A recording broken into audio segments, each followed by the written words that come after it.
Namaste. Welcome to this yoga short, and this one is all about the hips. So today in practice, we have been doing some hip movements that are really good for maintaining stability and strength and mobility as we progress our way through life. And I thought that this would be a nice short practice for those days when you would just like to do a little something, but not too much, or you don't have enough time to do more than that. So we're going to start with a little Kati Chakrasana. I've got a chair because I'm going to use a chair and a wall today. So if you've only got a chair, that's fine, but if you've got access to both, even better. But we'll start with our feet nice and wide apart and a little softness in the knees. And then settling your weight across the center of your foot and lifting tall, turning from side to side. And we don't think, perhaps you don't think of Kati Chakrasana as being for the hips, but it really is a very nice way to begin to release tension and open up space across not just the hips, but also the low back, the low belly, in fact, the whole of the body. Why hold back? It's a good thing all round. So here, if you wish to, you can pivot on your toes a little. Just lifting one heel and then the other, keeping the shoulders nice and relaxed, the arms heavy and loose.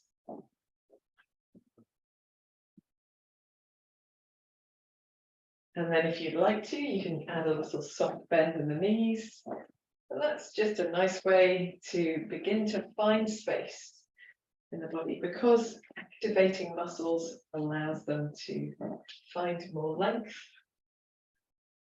Feels counterintuitive, but it's true. And if you wish to, touch the opposite shoulder in front of you, opposite hip behind you, and as you turn.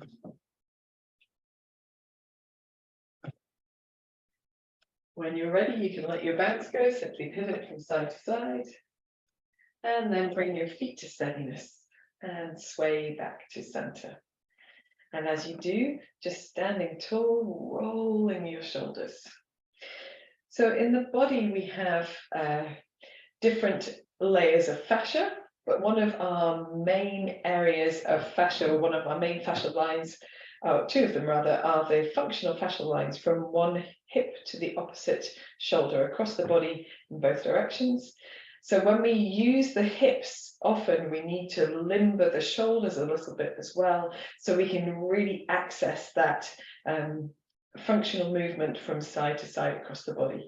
You don't need to do any of these wiggly movements, but what we're going to do is just find a few shoulder rolls backwards and a few shoulder rolls forwards, and then do a little side bending. So reaching one hand up and the other hand down, trying to allow the hips to be fixed in space so that you get that length down the side of the body, but also that stretch diagonally across the body as well.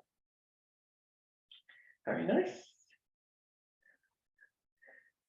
And we'll do one more to each side before coming back to the center and just floating the arms down, giving yourself any further wriggles that you may need. I like to do a little hip movements. They might be circling. In this case, they're going to be figure of eights. So today we're doing figure of eights, a little soft in the knees. We're going to roll the left hip, around the left ankle, and then the right hip around the right ankle. So we're just circling one hip and then the other, keeping a little lift across the belly muscles, keeping the rest of the body not super passive, but not really joining in. There's no counter posing here with the rest of the body. So a little bit more passive. That means that we have to use our legs a little bit more. You might press into your feet, but also you might feel across your torso into your core muscles, those things moving as well. In the back of the body. And you can make this a very subtle movement. You don't have to make it quite as wide and as big as I am, but I do it for demonstration purposes, so it's easy to see. When you're ready, you can go the opposite way around, trying to keep that sense of lift in the belly where possible, It always ends up switching off at some point, just switching it back on when you feel that you need to. And we'll do one more each side to come back to center, standing tall, settling the shoulders down. Hopefully that feels like the body is ready for movement. You can give your legs a little shake out if you'd like to as well. So today I'm going to use both the wall and the chair at the same time. If you have access to that kind of space, then that's great. But if you don't, you only need support on one side. Support on both sides allows us to stand tall as we do this practice, and should come forward a little bit actually, and keep the chest open and the upper body a little bit more passive. So if possible, that's good. So you can do this with the support on one side and do both legs. But if you've only got support on one side, I would advise turning around to do the opposite side so it has the same feel on both sides. So we're going to start standing on the left leg, which in my case is the leg nearest the wall, and then moving the right leg. So standing really tall, lifting in the belly muscles, and we're just swinging the right leg forwards and backwards. And as I said, we're trying to keep the upper body upright so there's no counterbalancing with the torso, because that really makes it quite toughy in the standing leg hip. Little softness in that standing leg knee, and we want fingertip touch, so we don't want to be gripping onto our support if possible. We want to find the strength to stand tall if we can. Super duper. And then when you're ready, you can place that foot onto the floor. And if you're standing with your outside leg working, turn yourself around. We'll do the other side. So a little softness in the standing leg knee, that's the right knee. We don't want it locked straight, just a little soft. Standing tall, a little lift in the belly, and we're swinging the left leg this time. Very good. And you might find it's better actually to swing the leg that's closest to the wall. It's entirely up to you. But whatever you do, do it the same on both sides. Super stuff. And we're finding our way with this. So we're just doing this as we're actually going to do this again to each side, but with different feet. So when you're ready, you can stand onto both feet again and just feel the effect of coming back to have both feet on the floor. How much more grounded and strong it feels. The awareness of having both feet on the floor the same. And you can practice that this week as you move through life, that sense of coming onto both feet at the same time, because so much of the time we stand to one side or the other, but when we've got both feet down, it balances our pelvis, makes it easier for the spine to stay upright, improves our posture. It's a little bit healthier for the hips too. When you're ready, we're going to do the same practice we did, moving the right leg first, but this time we're going to change what we do with our feet. So standing tall, little softness in that left leg, and we're going to point the toes forward and flex the heel back. Point forward, flex back. Very good. And you don't need to swing as high. You can make this very much smaller. It doesn't need to be as high, but go to where feels good for your body. So if it feels good for you to swing, then go for it. And of course, it needs to feel good in the low back as well. So bear that in mind. So don't overdo things when your enthusiasm to do awesome yoga. Very good. And when you're ready, you can bring your foot back to the center, step onto both feet, again, feeling that sense of being carried on both legs and how strong it is. Oh, it feels like a great relief as well. And we'll do the same thing to the other side, switching yourself around if you need to. Standing tall, a little soft in the standing leg, pointing the left toes forward, flexing the left heel backwards. Fingertip touch on the wall, or the chair, or both. Keeping that sense of lift. And just going to where feels good. You might find that you've got a little bit more range of movement on this side because we've already done it once. And then when you're ready, just bringing your feet back together, standing onto both feet. Awesome. Feels great, doesn't it? Okay. So now we're going to either use the wall of the chair, but just one. Okay, so I will use the chair because I think it's probably easier to see. And I'm going to stand on the leg closest to the chair and move the other leg. I know that I'm going to do my left leg again now. I could change to the other side, couldn't I? Yeah, let's do that. Let's start with the left leg as the standing leg and the right leg as the moving leg. So here we're going to again stand tall, find that touch of softness in the left knee, not sinking the left hip to the left, and then pointing the right toes forward. We're going to move the right toes across the body and then draw a circle around the body to take the toes behind the body as well. So if you can, keeping your leg long and straight as it goes around, and if you can, crossing, but that depends on hips. So it might not suit everybody's hips. So find what range of movement works for you.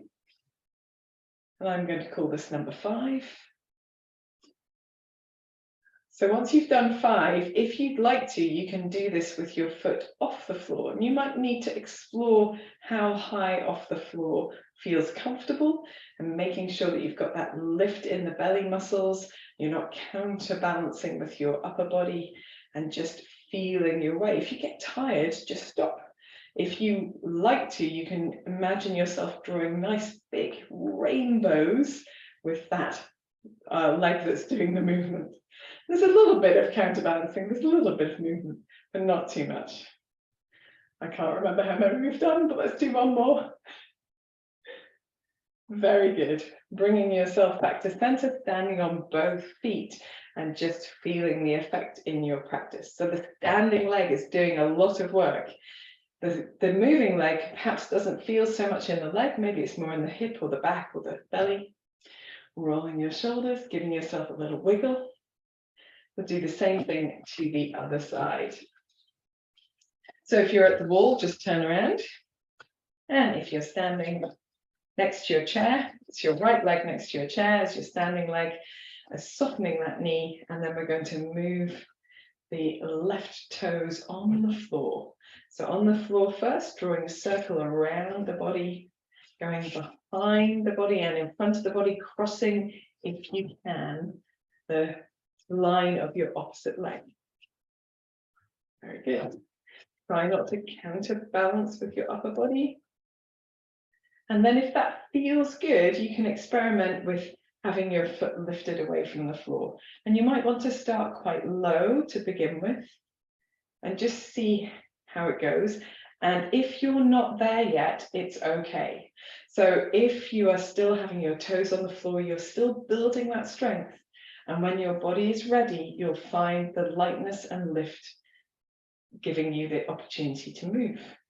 If you want to, you can move in much bigger, sweeping, rainbow type gestures of the legs. And when I first started doing this, I'm going to kick the wall, but when I first started doing this, I found this really, really toughy, and now it's much less toughy because I practice it. That's all it is. Let's finish up with this one. Bring the feet next to each other. Feel the weight into the feet. Feel the effect across your pelvis, across your legs, across your back and your belly, your core muscles. And in the upper body, where we've been resisting that movement, that counterposing imperative, we've been developing strength to hold the chest open, to maintain our posture as well. Bonus feature, huh? Okay, so we are going to face the chair or the wall now. And have I should change to the other side. So we're going to take the weight onto the left foot and we're going to bend the right knee. And it doesn't really matter how bent your knee is, but just make it comfortably bent. We want enough room in front of us that we can lift the knee up in front. So that might mean standing really tall and firming the belly, softening that standing leg. So we're just going to start by drawing the knee backwards and forwards. And then we're going to draw the knee out to the side and back to center across the body. Lovely. And then we're going to try and move the foot, pendulum the foot. So the knee is up at about hip height We're penduluming the foot from side to side. And it might be enough to do that one more time. So to take the knee backwards and forwards, standing nice and tall. And then from the forwards position, taking the knee out to the side and across the body. Just that sense of opening and closing, like a book almost. And then penduluming the foot from side to side. So it's internal and external rotation of the hip, but there we are. Very good. And then step onto both feet. And then notice, so for me, that's really toughy in particularly the hip flexors here, the iliopsoas, the top of the thigh. So we're doing the same thing to the other side. I will swap my chair. You just stand on the other leg. So we're standing on the right leg. We need enough space between us and the chair so that we can lift the left knee in front of us to about hip height. And then we're moving the knee backwards and forwards. We're just doing 3 of each of these. So backwards and forwards. And then from this bent knee position at the front, opening to the side and across the body, opening and closing, opening and closing, and then with the knee bent here, penduluming the foot in and out. So almost like you were, I don't know what it is, almost like, but there we are. And then taking your foot down, we'll do the same thing over 1 more time in each direction, or 3 more times in each direction, as the case may be. So starting with the knee in front, and lifting backwards and forwards. Get that, almost that sort of splits motion. And then with the knee in front, open out to the side and across the body. And then holding the knee in front, penduluming the foot from side to side. Got to think of a better word. There we are. And then coming back to center, stepping onto both feet, just noticing how that feels in the hips. And here, if you need to give yourself a little wiggle, by all means, give yourself a little wiggle. You can shake out your legs as well. So it's important not to do too much. So it's good to feel a little bit of fatigue in the muscles that we have used, but you don't want to get to the point where you are super shaky, or if you feel depleted or exhausted as the result of your practice. So one more thing, only if you want to add this, if you've got energy to do so. We're going to take the weight onto the left leg this time, using the right leg, using the right knee as the moving knee, and we're going to draw the right knee up, and then we're going to make the biggest possible circles we can with that knee, standing as tall as we can, moving the knee all of the time. Trying to articulate our way through all of the motions of the hip. We're doing 3 in each direction. So that's 3 in the first direction. Trying to stand tall as well. Use your chair as much as you need to for support. Find that lift in your belly. Use your standing leg as well. Really actively press it down. 3 in each direction. Step onto both feet. Feel the difference between the 2 sides of the body. Changing the chair 1 more time. And then standing onto your right leg, standing tall, drawing your left knee up in front of you, making 3 circles with the left knee as full as feels comfortable. And if it feels comfortable to do a much smaller circle, that's okay too. Very good. And then 3 in the opposite direction. Nice and firm in the belly. Standing as tall as you can. And when you're ready, stepping onto both feet. Just taking a moment to settle into the feet. Let some of the effort go from the legs. And we will finish with a chair-based downward dog. So you can do this equally well with a kitchen table, a counter, or other piece of furniture, back of a sofa, wall. Placing your hands on something, walking your feet away until your feet are underneath your hips and your torso can lengthen, so it's almost parallel to the floor. Here we want to lift the tailbone up, scoop the belly in, keep the knees nice and soft, keep pressing down into the back of the chair or the piece of furniture, and gently sway your hips from side to side, if that feels good. It might be that you prefer to lengthen one leg and then the other. Maybe you get a little gentle twist going on through the torso. If you like that, you can do that too, or you can do it instead of. Maybe a gentle turn of the head. And then coming back to just knees bent and swaying the hips again, or holding steady in the center, but keeping the belly lifted, keeping that downward pressure of the hands, just as if you were pressing them into the floor, and keeping softness in the knees. When you're ready, look towards your chair or your piece of furniture, walk towards it to stand upright. Take a moment as you come up to standing to feel that you're steady on your feet. And then you're done with your practice. So hopefully you feel awesome and activated, a little bit lengthened in the back of the body. If you feel you need any further stretching, of course, absolutely do that. But hopefully that is just perfect. And I will wish you namaste. Thank you for joining me. I hope you come again for another short practice. See you again.